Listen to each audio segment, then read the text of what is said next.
the bonefish. We do that every morning till the evening comes. Oh, kapaitawa,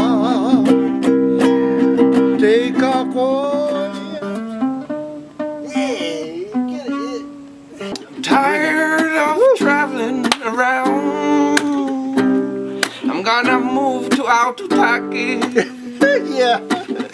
Wake up every morning in Ricky's house. I'm gonna go for Mimi. I'm just gonna meet me over the side.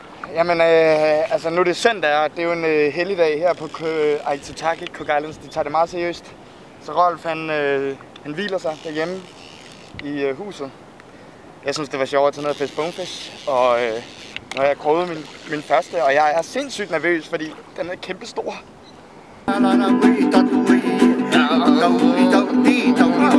Altså nogen de sidder hjemme i Øresund og pilker torsk om vinteren. Ikke mig. Jeg står i 30 grader, lidt overskyet, shorts og fighter. Nej!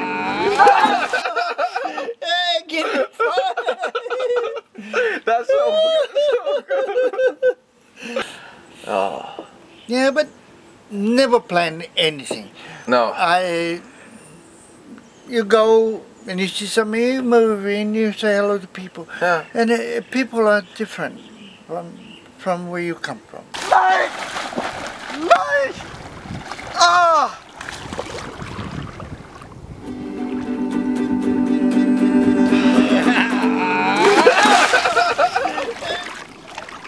Nej, det gjorde jeg bare ikke, det der. I'm quite happy. I don't take any medication, but I look pretty good for a 70-year-old, don't I? You look good to be 20. Yeah. No, but I actually also have one thing before I can be satisfied with my life. I actually want to catch one bonefish. First one bonefish. I have to catch it.